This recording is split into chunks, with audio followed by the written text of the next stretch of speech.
Attention, match spectaculaire entre Perpignan et Biarritz pour cette 13e journée de Pro D2 avec un certain parfum vintage entre des anciens pensionnaires du top 14 voire du top 16. Ça va partir plutôt favorablement en faveur des coéquipiers de Damien Chouli, capitaine de touche avec cet alignement. Un avantage signalé par l'arbitre Monsieur Noireau. Perpignan mène déjà 3-0 avec un nouveau coup de pied du serial botteur Jonathan Bousquet en réussite totale en ce début de saison. Et voilà, c'est un petit coup joué sur le petit côté justement par le demi-mêlée Tom Cochard qui a bien vu son numéro 8 aller inscrire ce premier essai. C'est Perpignan qui prend le score en menant donc 10-6. 10-6 puisque en effet Pierre Bernard a réussi des pénalités. Le Biarritz Olympique continue d'être dans l'avancée malgré tout et malgré des difficultés, et peu à peu ils grignotent leur retard au score, et notamment avec un drop assez spectaculaire dans un fauteuil de Pierre Bernard de la gauche, et le Biarritz Olympique n'est plus mené que d'une unité, 10-9. Les Basques de noir vêtus, évidemment, n'hésitent pas sur certaines actions à écarter les ballons. Jarrod Poy apporte toute sa différence au niveau de la puissance, et puis Gavin Stark va réussir un festival.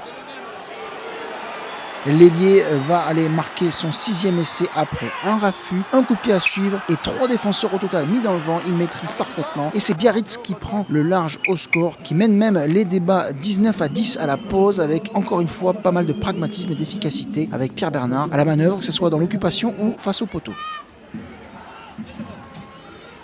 La deuxième mi-temps reprend sur le même rythme et là encore l'ancien numéro 10 de l'UBB ou de Bayonne va permettre aux siens de mener 22-10.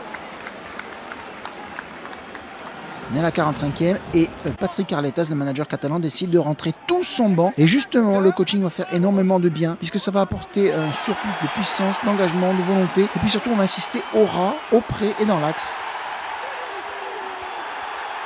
C'est la lame justement, c'en est extrait pour une percée monumentale. Cédric Degmache a été au relais et puis les Malou n'attend personne pour relever et aller marquer l'essai de l'espoir, l'essai qui permet aux Catalans de revenir à la marque. Ils seront encore menés 22-18, mais après que Jonathan Bousquet ait arrêté sa série d'invincibilité face au poteau et puis repris confiance face au bar, les Catalans vont continuer de faire mal aux Biarros, des Biarros indisciplinés aussi qui vont écoper de 2 cartons jaunes, mais clairement les Perpignanais ont plus de punch à l'image de Mathieu Acebes, déchaîné en défense comme en attaque.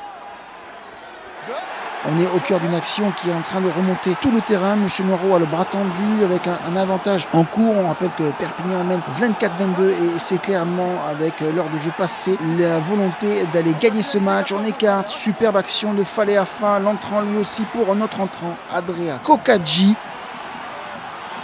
Le centre ailier rageux va inscrire en coin l'essai que l'on pense être l'essai de la victoire. Mais voilà, derrière Biarritz aura des balles de match.